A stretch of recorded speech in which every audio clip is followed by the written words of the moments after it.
Aujourd'hui, ce qu'on va faire, on va changer les supports moteurs de Sylvie. On va en changer deux. En fait, c'est pas vraiment des supports moteurs, c'est des supports qui permettent d'éviter le basculement du moteur.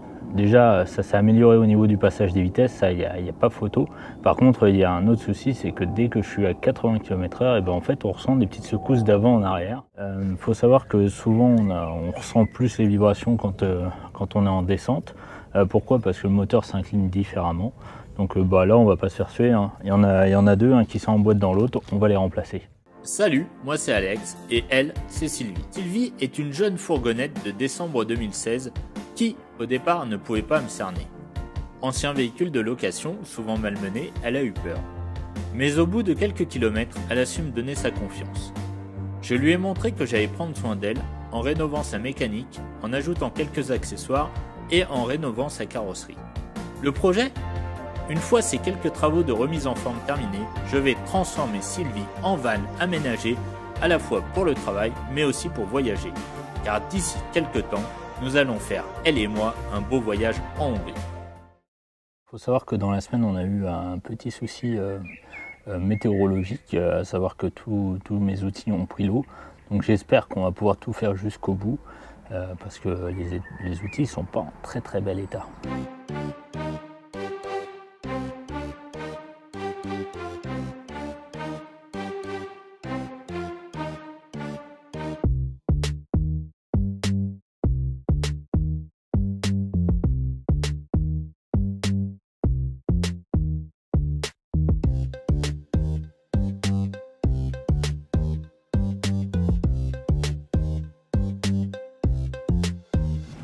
Bon, je suis heureux de constater que malgré que le camion ait pris l'eau, tout va bien en dessous, il n'y a pas trop de saleté. Il y a juste ce point de rouille qui m'inquiète un peu et un peu là. Donc je vais voir si je refais un carter ou si tout simplement je mets de l'anti-rouille et je repeins l'ensemble. Parce que là c'est pas joli. Bon, pour en revenir au support que je parlais tout à l'heure qui évite le basculement du moteur, en fait c'est celui-là. Et en fait il y en a deux. Il y a le premier qui se trouve juste devant là, et vous avez le second qui se trouve ici. Et là, comme on peut voir, je pense que si j'attrape la boîte de vitesse comme ça, j'arriverai peut-être pas à le faire bouger, mais en tout cas, on voit très bien que là, ça s'affaisse vachement, qu'il y a vachement de jeu. Et je pense que celui-là doit pas être tardé à mourir non plus. De toute façon, on verra ça au moment du démontage.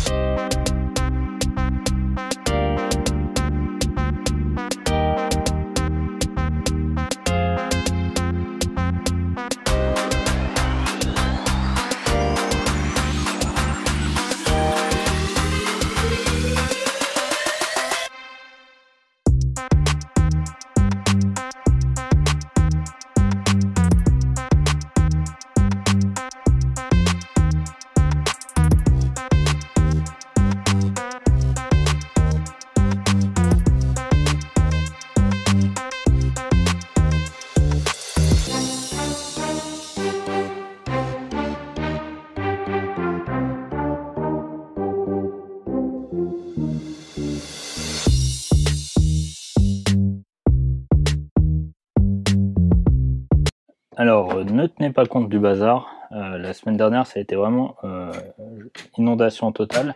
Là, je suis en train un peu de faire le tri, savoir ce que j'ai qui est mort ou pas. Je vais essayer de sortir la vis comme ça à l'étau.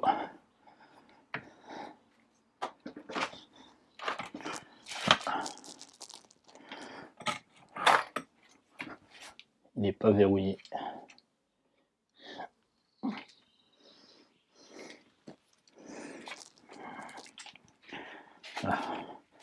On va essayer. Allez, continue de tourner ce petit salopard.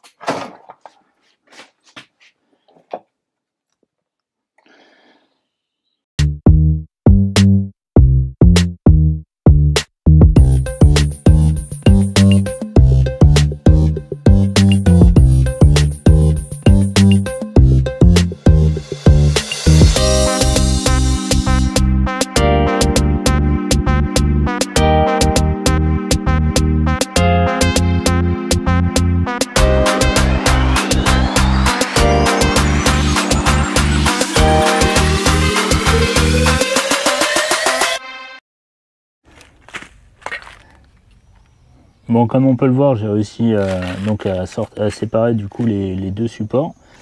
Bon, on peut voir aussi que j'ai fait sa fête, mais on peut voir également que là, il était craqué.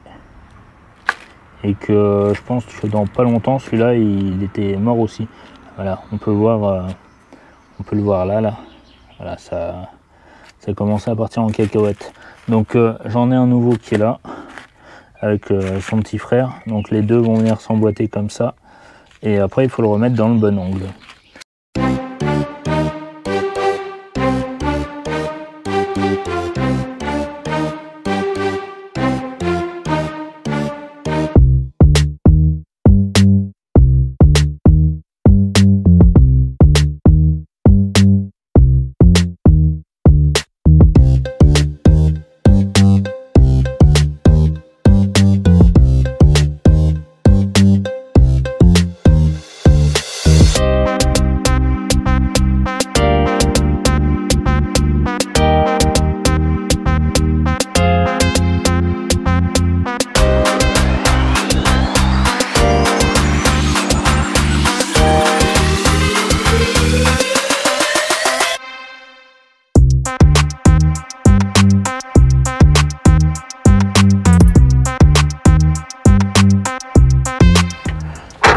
Alors ne jamais tout serrer à fond parce que après on n'arrive plus à le régler correctement.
Cette petite vidéo, j'espère, vous aura plu.